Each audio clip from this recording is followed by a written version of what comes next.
Mūsų pamokos tema bus kiekybinė mišinių sudėtis, uždavinių sprendimas. Mes jau tokio tipo uždavinius esame sprendę, tad šią pamoką mes tik tai įtvirtinsime gebėjimą spręsti tokius uždavinius ir, spręsdami tuos uždavinius, taikysime įvairius mokymosi metodus. Ir prašysiu tuos metodus įvertinti pagal tai, kaip jie tinka asmeniškai jums, kiekvienam. Skelbiu antrą užduotį ir mes čia taikysime individualaus darbo metodą. Vėl turime problemą. Reikia padėti močiutei pagaminti 3 kg 5% druskos tirpalą, agurkam raukt. Močiutė išėjo pasiskinti agurko, sako, tu vaikeli mokais chemiją, gerai moki, paruošk man 3 kg 5% druskos tirpalą. Nes močiutė pratusi ruošti, ten žinot, iš akies. Jūs turit labai tiksliai paskaičiuoti, kiek pasisversite druskos ir kiek pasimatuosite mililitrų vandens. Darbui skiriama 3 minutės. Lipdukus gaus visi teisingai išsprendę. Darbui skiriama, kartoju, 3 minutės. Pakartoju sąlygą. Paruošti 3 kg tirpalo 5%. Ar ne?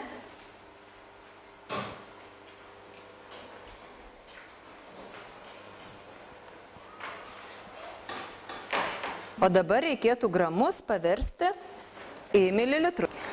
Čia yra kas? Čia yra gramai, čia irgi gramai, tai gauname gramus. O dabar reikėtų gramus paversti į mililitrus. Kaip mes paversime?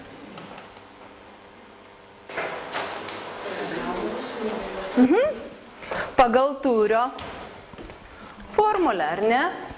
Tūris kam yra lygus? Kas gali pasakyti?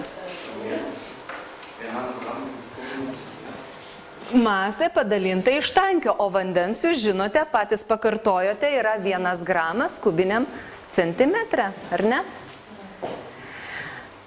Gerai. Laikas mūsų išseko. Pabandykime įvertinti šitą metodą. Mes vertinsime panaudodami mokslininko De Bono kepures. Pas jūs ant stalo yra vienos spalvos kepurė. Vienos spalvos kepurė, ar ne? Ir prisiminkime, ką tos kepurės reiškia. Trumpai primenu. Baltą kepuraitę mes naudojame tada, kai sprendžiame uždavinį, ar ne? Kai remiamės faktais. Tai todėl ant stalų jos nepadėjau. Geltona kepuraitė, tai kai mes įvertinamą į dalyką žiūrime iš teigiamos pusės. Ieškome, kas tame dalyke, kurį mes ruošiamės vertinti, yra gero, naudingo. Tada sakome, kad esam užsidėję geltoną kepuraitę. Žalia kepuraitė žymi kūrybišką mąstymą, na, galbūt šią pamoką mums neteks jos panaudoti, nebent jūs sugalvotumėt kokį originalų uždavinio sprendimo būdą. Tie, kas turi juodą kepuraitę, pasistengs tą metodą įvertinti kritiškai, pažiūrėti, o kuogi tas metodas gali būti blogas ar ne, kas yra blogai. Į raudoną kepuraitę, kas turės, tai turės pasakyti, kokie jausmai apėmė išgirdus, paskelbus ar ne mokytojai šitą metodą. O kas turi mėlyną kepuraitę, tie turės apibendrinti visų mintis, tas, kas buvo pasakyti, ar ne, tokia kaip išvada padaryti. Tai dabar antras mūsų raštininkas Simona, ar ne? Simona pasiruošė ir vėl vertinsime panaudodami šitas kepuraitės ir pradėsime nuo raudonos kepuraitės. Visų pirma, bandysime išsakyti, kokie jausmai kilo, kai jūs gavote šitą užduotį, individualaus darbo užduotį. Susijaudinimas, ar ne? O kodėl buvo tas susijaudinimas? Nes norėjau greičiau spėti. Bet šį kartą ne... Tu norėjai tilpti į tas 3 minutės, ar ne? Tai irgi skubėjimas, nes reikėjo tilpti laike. Kas yra gero šitam metode? Kad kiekvienas gali įsivertinti savarankiškai dirba. Kiekvienas gali pamatyti, kiek sugeba. Kiek sugeba spręsti, gali pamatyti. Kas dar yra gero šitą metode? Kaip galvojate?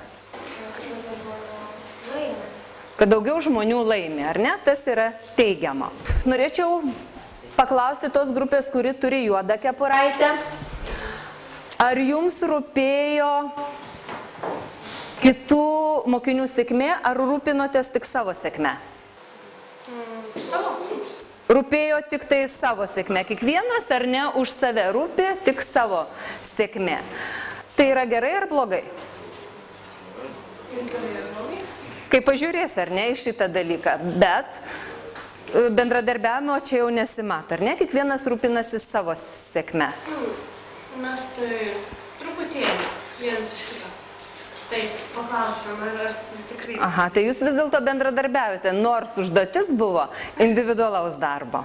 Ir norėčiau paprašyti jūsų grupės apibendrinti. Panašiai, iš tikrųjų, įsivedė ir sąšymus, bet formulė žinoma. Vienu žodžiu, yra galimybė spręsti visiems, tik reikia žinoti, kaip spręsti, ar ne?